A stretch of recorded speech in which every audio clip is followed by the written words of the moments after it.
Hello everybody, I'm Katie Burtwell from the Walpole Historical Commission. And I'm Betsy Dyer from the Walpole Historical Society. When we began to plan for Walpole 300, we decided to ask Walpole seniors their memories about living in our town. We taped the interviews, and now it's time for everyone to see them. Walpole Media will publicize the names of each person along with the dates each interview will be shown. The history of a small town like Walpole is not just about the big mill owners and politicians like the Byrds and the Lewises and the Plimptons. It's really all about who was living there, working there, going to school, how they were part of this community and living their everyday lives. I think historians of Walpole 100 years from now will be grateful to come across these transcripts or tapes because these are part of the real Walpole history they'll be interested in. And I think you're going to enjoy these. Maybe you know the person that's being interviewed, but perhaps you just enjoy a good story, and there are lots of good stories here. So sit back and learn about Walpole history from those who live it. This is Stories of Historic Walpole.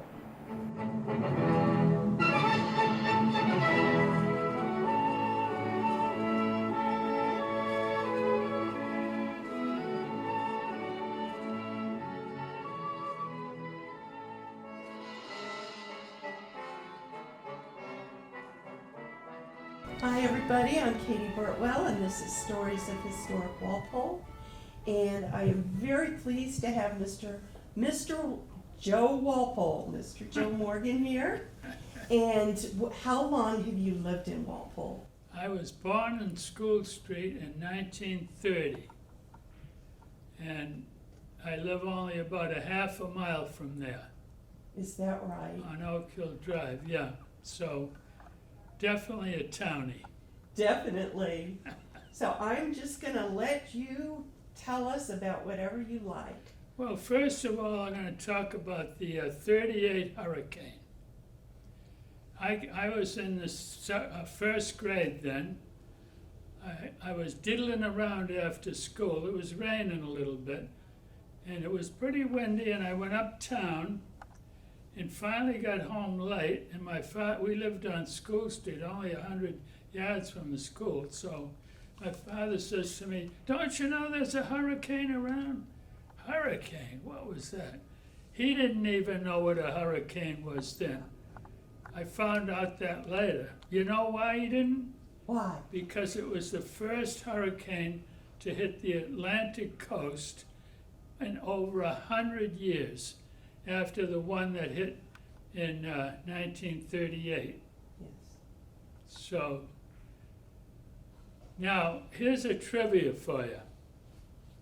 You don't have to answer this.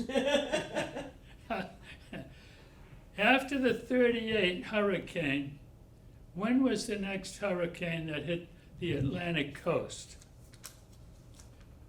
You're the only one that's ever gotten this, and I've asked a bunch of people that were on the earth when this happened. 44. Yes, 1944.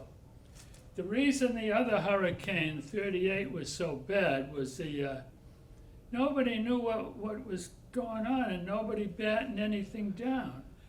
But this hurricane, they were ready for it, and it turned out to be a dud-like, but it was a hurricane. Yes. Definitely a hurricane. So, like now in Providence, they had a lot of people killed because the water was up 10, 12 feet downtown, which is amazing. So the two hurricanes after the one in 44 were 54 and 55. Now the 55 one flooded Walpole Center by Route 27 and 1A. Tell us about what that was like. Well, I was in the Army for both of these. So, was there anybody in your family here? Oh, they were all here, but they were riding around in canoes and boats helping each other. Is that right? So what happened was, after that they configured the dam up in Washington Street or whatever they had. Now, do you know where Allen's Pond was in those days? Yes. Where was it? I think it was on the other side of where that reservoir is now. What At the end, street? at the end of Stone Street? No, No? Am I wrong? no. Allen's Pond was across from the Walpole Woodworkers. Oh, Little pond there on Eastover Road there. okay. And when this thing was configured, it stopped the water from going in there, and the pond turned into weeds. Huh. Because it was a good pond early in the year, it was very shallow and it froze in a hurry. And it was about the size of a decent hockey rink. And they played hockey against other towns, Walpole High then, before they had the Boston Arena then. That's where they played. But of course, they had the boards there. They had to take them off every night so they wouldn't sink if it got hot. And there's another pond in Walpole too it's on the old golf course, which is, what's the name of that place now where they live there, across from Baker Street? I always forget the Highland name of it. Crest. Huh? Highland Crest? Yeah, it's one of those names. Yeah. Anyway, there's a big pond there. That was the old golf course. Now, what was the name of that pond? I can't tell you. You can't or you won't? I can't. I don't know. Well, Tell me. someone told me lately it's called the Rainbow Pond, Huh. but that's not the name of the pond. It was called Brummett's Pond, Brummets. and it was supposedly very deep. So they said, don't skate there until the ice is really thick. So I only skated there once, as far as I know. And of course, we had plenty of ponds everywhere else, but that was Brummett's. We had a guy named Moose Miatino. He had these glasses, and he would dive in the water every other week and come up with a ton of golf balls. Is that right? No one else did it He either. salvaged them. So, what else can I tell you about Brummett's?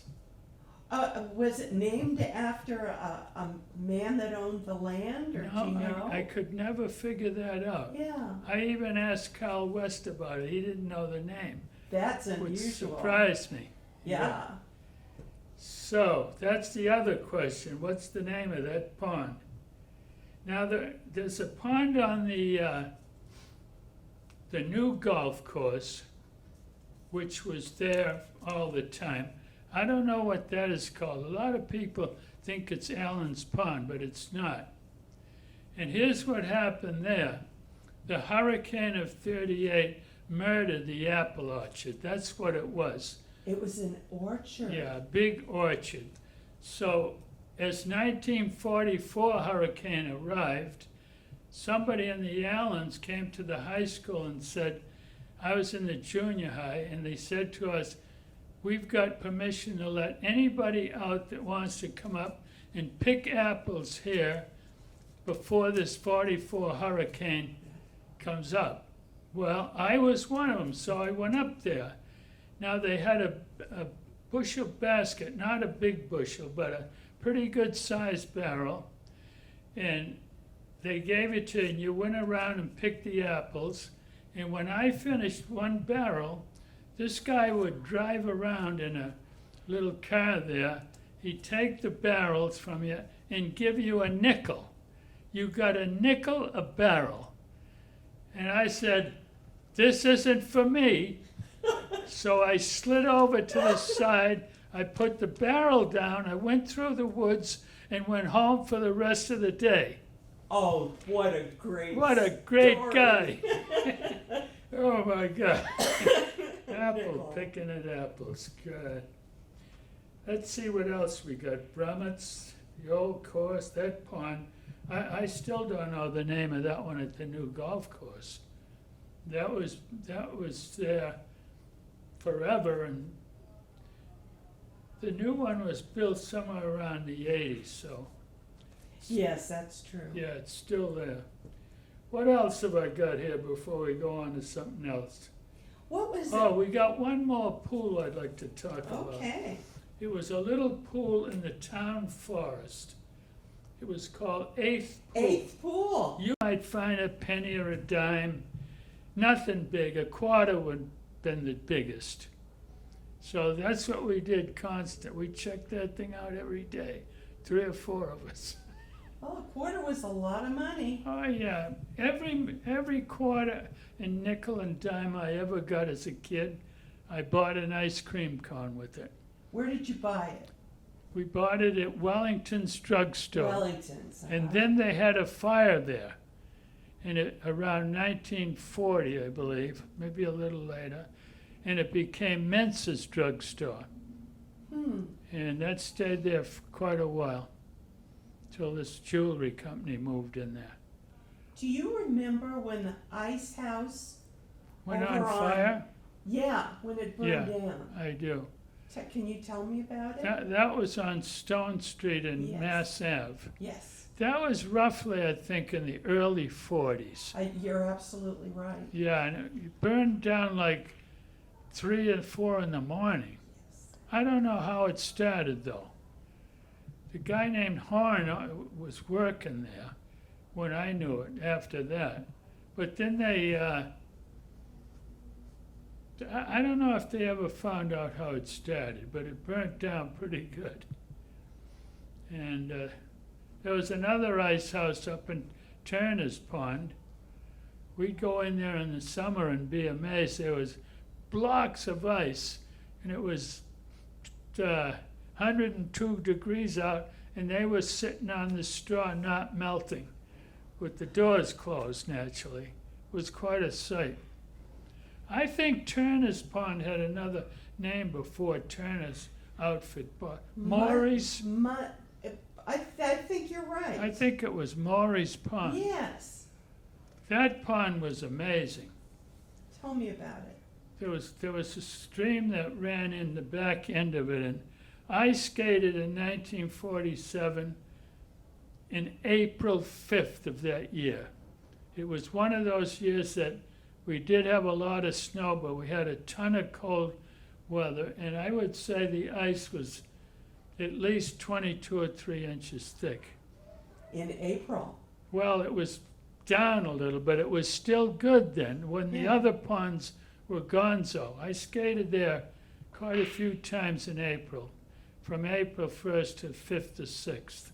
And you knew Mr. Turner, of course. By all means, he was an Olympic guy, pretty good, and he had a carnival every February. And they brought Sonia Haney there, Dick Button, and all those big shots, because he knew them all. And they had the carnival, and then they had a hockey game and races and all kinds of good stuff. So I think it was Maury's. Why do I think it? I don't know, but No, I think you're absolutely right. yeah.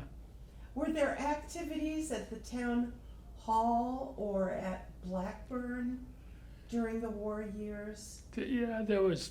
Did they show movies down there? What they did in the Blackburn Hall was they played high school basketball there. Basketball. Yeah, I don't know how far back that was, but I know. And the Blackburn Memorial Hall, in the wintertime, we'd go in there one day and we'd leave one window open way in the back. There was big shades there, so you get around the thing and leave the door open, and no one would ever know it. So we would go in there in the winter with a bat and a tennis ball, and they had a balcony there, and we'd be smoking that tennis ball all the time. That's And we had a lookout. One of the guys would be out in the front hall checking the police station to see, because they kicked us out of there a few times. There's all kinds of stuff in there, how they used to leave the boards on the ice and they sunk to the bottom when it got real hot. Oh, yeah? Oh, yeah. I remember at Memorial Pond, they had them there around 1941 or so, and they left them there a week or 10 days, and they sunk to the bottom, and they never got them out, I don't think. Is that right? Yeah. One time, they had a rink set up next to the swimming pool there. Yeah. They smoothed it out. They had the boards there, and they planted grass there. And by the time the winter came around, that grass was pretty good all around in there. Anyway, the water froze around there pretty good. They sent the water in there themselves. And the first week that it was really nice, now they went down there to start skating, and the ice was like this. The water underneath had seeped out, and all the ice crumpled up. Oh. So they had to start all over again and patch all around so the water wouldn't sneak out by the boards. That's where they were going. And then we skated there a little after that. But it wasn't too successful, as far as I know. What was Walpole like in the 50s? Walpole in the 50s? What's your biggest recollection? Everybody in those days, not everybody, but almost everybody, either worked in Bird Machine in South Walpole, Bird and Sundown in East Walpole, Hollingsworth and Voss, or Kendall Mills. If you didn't work there, you didn't have a job. And my in-laws worked at Kendall their whole lives. Yeah. And you mentioned your dad worked at Kendall. He worked in the boiler room. He was in the boiler room. Yeah, Holy he took crow. care of the boiler room. That was not an easy job. No, there was a lot of shoveling into bins and lugging them up and throwing them in the furnace Yeah. out in the cold, but once you were inside, it was nice and warm. Here's a story. He had a worker, I don't know what the guy's name was, but he liked his tea, to say the least. Uh-huh. He used to climb up and hide his bottle in the tank for the John. So one day the John wasn't working, and my father crawled up there to see what was wrong and found this nice bottle of gin up there. That was the end of that trick. Oh, yeah. Did he bring it home? No, my father was not a drinker. He'd have half a beer. He was a non-Irish drinker. There's not too many of us around. So he had a job where he worked 6 in the morning until 2 in the afternoon, which was pretty good because he got out, he was home at 3 o'clock. Yeah.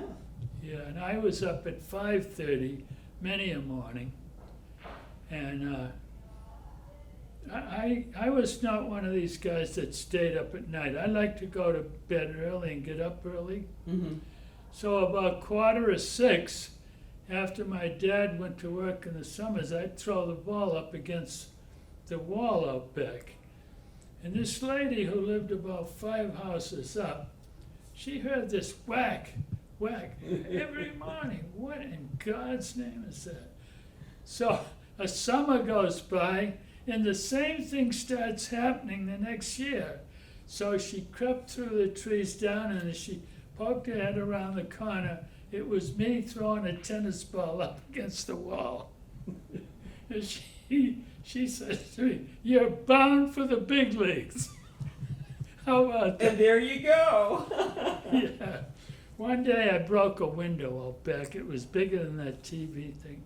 My father had told me not to throw balls there because you're going to break one of them. Well, I broke one day. Now I had to wait all day, and my mother said, "Tell him as soon as he comes home."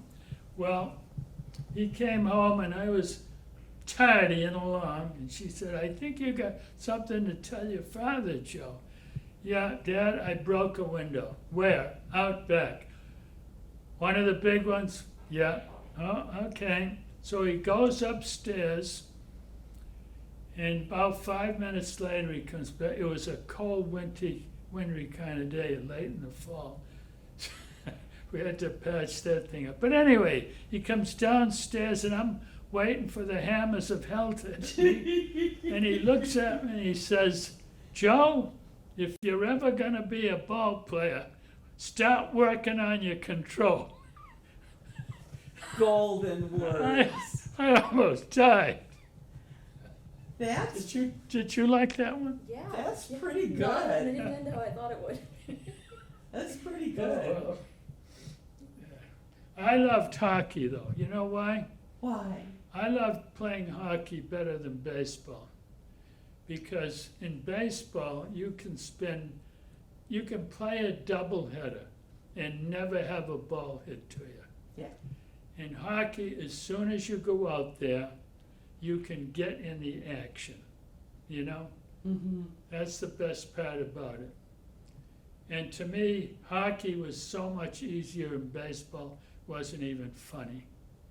I would tell you this, if I was born in Canada, I would have played in the National League for a long time. Would you? But in baseball, I was just another guy in the pineapple fields. You got it? Yeah. Very difficult baseball. Nobody can help you hit, run, throw a field. You're on your own. That's absolutely right. Yeah. But you stuck with it. I mean, baseball was your Well, I played. sport. I was in the minor leagues for about 30 years. Yes. And then I got very fortunate when I got that Pawtucket job Yes. because I could live at home. That job became available, and so I put in for it. I was a AAA manager with the Pirates, but I put in for the job, and the minor league people said things look pretty good, but they never said I had the job. Now it's getting late. So I said, I got to call up the general manager of the Red Sox in his home at night. So I called him up, and he said, how the heck did you get my number? Oh, that's negatory. So I said, Mr. O'Connell, I don't know how I got it, but I would like that Pawtucket job. And he said to me, you know something? A lot of people have inquired about that job, but nobody has asked me, and I happen to be the the boss. You got the job. Oh, that's wonderful. So for 9 years, I was a Pawtucket manager. Yes. Then I scouted in the big leagues for a couple of years with the Red Sox. Yes. That's 11. Yes. And then I was a coach and a manager. I lived in my own home in baseball, our family, for 17 or 18 straight years. Nobody does that. No, So they I- sure don't. So when I forgot to be bashful, I made a lot of money. That's a wonderful story. Well, you're a source of great pride to our community. Yeah. You've done an awful lot for our town. Baseball's it was tough in them days.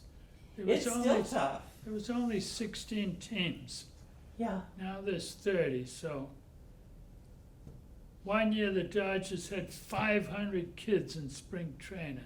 Can you believe that? And the Cardinals at one time had 3 AAA teams. 3. Yeah, AAA, the top rung.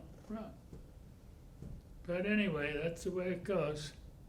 The world marches on, called Changing Times. Yes, indeed. Pawtucket went to Worcester. They were mad in Pawtucket. I was a little disappointed. I was hoping they'd stay, but it's changing times. Tornadoes flew away. Yeah, yeah. Hockey was a lot of fun, boy. A lot of fun. Sounds like you enjoyed it more than baseball. Well, it was like I say, it was you get in the act, it's up to yourself. If you're center iceman, you got it made. Because you can skate anywhere. You don't have to stay on the wing, so you can show people what you can do. Real easy. The Depression, you said? Yeah. We, Now, you were just a kid. You were We born were- in 1930. yeah, we didn't really know anything about depression. We heard about it probably when we were 6 or 8 years old. But those days were a lot of fun because without an automobile and a bicycle and money. Every time you went out somewhere and did something, it was a new adventure, Yes. you know. Yes. I remember they used to preach to us in the hurricane, don't touch them wires laying around, you'll get electrocuted. Said that every day a few times. Excuse me. American. Have you ever heard of American Girl Shoe? I have. And you Well, work for them. It was in Everett in Norwood. They sold ladies' boots, short boots. Yes. It was a monstrous place. The biggest, the warehouse they had was about as big as a football field. We had all these lists that we had to fill for different stores, Mm-hmm. and I was the boss of the place. I worked from 4 to 12 midnight, and these kids were a riot. It was so big, they'd be sleeping in these boxes, and I'd have to roam around walking for 8 hours to try to catch them, you know? But one time we got a whole load of shoes from Italy, but they were all right-hand boots. Oh, for heaven's sake. So then, a week or something later, we get the other shoes, all lefties. Now we had to sort them out and tie them up together. That was something. I could buy a pair of ladies' boots. They were going for about $20. Yeah. They were all leather. They were pretty good. Couple of different colors for $5. So I bought Dottie, my wife, a pair, and all her friends for $5. That's I pretty was, good. I was a hero for a while. I bet you were. We had some great times at the Blessed Sacrament. We would skate down Memorial Pond, and when it was freezing out, we'd go up to the church, sit around up back for a half an hour, and then go down and skate again. I'll tell you a couple of stories now. One was in the church. This kid he helped in the collection on Sundays. Yeah. And when he came to our row, he knew Danny didn't have any money. So he held the box in front of him for an eternity. Now, Just to be fresh. yeah, Danny's turned red and white, and then the kid left. Now, the next week, we're all in our seats, but Danny isn't there. Here he comes just before the priest comes out, and he goes way down in the middle and goes way in. Now, when Fitzy comes reaching way in, Danny reaches under his shirt and pulls this bag out and fires it into the collection box. Down it goes, money everywhere. In those days, there was no bills. It was all coins. They were everywhere. What did he throw in? What Danny did, he put 200 pennies in the bag with 2 stones about this big to make sure the job was well done. Amen. He deserved it. He deserved it, is right. Here's what happened to me one time. We were up to the church at the carnival they had every year, and they were putting the Ferris wheel together. And the boss said, you kids want to ride? We're going to test it. Okay, we rip around a few times. Stops the machine, tells the workers they can go to lunch. Now he says, do you want to ride again? Yeah. Round and round we go and go. Now I'm getting dizzy. I got to get off this thing. So I look around. I can't see the boss. He's nowhere in sight. We're the only 4 people on the grounds going around and around. Boy, I was getting sick. I almost wanted to grab the bar and leap up, but I didn't do it, as you can see. Well, it's a good thing you did. Well, anyway, but here, finally the boss comes back. And we find out, though, that he went downtown later to grab a hamburger. He must have been gone 20 to 25 minutes. When he took the bar up, I took one step and I fell to my stomach and my chest. crawled over to the church, put my thing up against the wall, and stayed there for quite a while. Finally, I staggered home. Now the worst is to come. Every time I lay down and closed my eyes, the world went around. Oh, it was sickening. That happened for about 2 days. So my mother finally says, I gotta get the doctor down here, check on you. So Doc Cornell shows up the next day, and he said, Joe, stand up. Put your feet together, put your arms down by your side, shut your eyes, and don't blink. Don't blink. 5 seconds later, he said, okay, Joe, open your eyes. And he says, you know, you're all right, but you're a little bit wobbly, but you're gonna be okay. Wobbly. I said, okay. Now, the next summer, every once in a while when I was outside, my head would have this funny feeling in it. It's sickening. So I'd go home, lay down for a while, and it'd go away. Happened about 3 or 4 times. To make a long story short, someone found out, maybe the doctor, my dad was getting unpasteurized milk from a guy he knew, and this is what was causing it. And nobody else got sick. My 2 brothers, 2 sisters, they drank as much as I did, and nobody got sick. So when I quit drinking it, it went away. I'll tell you one hockey story. Okay. One day we're playing in the Boston Arena, Saturday afternoon, and the record for one game was 7 points. And I had scored 7 points, and the game was still going on. So our coach, he gets this little kid, he's a freshman, and he lets him play, and he skates on out, and people are looking at him, and boy, he looked like the water boy. But anyway, as the game went on, I gave him a pass right in front of the net, and he scores an easy goal. Now, away he went, so we skate off the ice, and they announced the goal, but the referee didn't give me my assist, because everybody was laughing and joking, calling the kid a water boy, you know? So we didn't make any bones about it. I got 7 points, and that was it. We could have challenged it, but it was something. But the kid was so tiny. Unbelievable.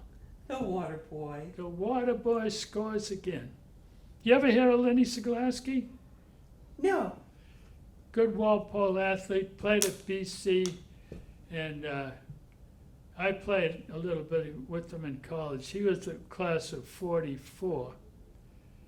And I was sitting on the bench one day. Listen to this now. We were playing Harvard, right?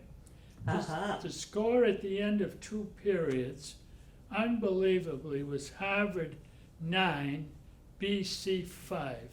Can you imagine 14 goals scored in 2 periods?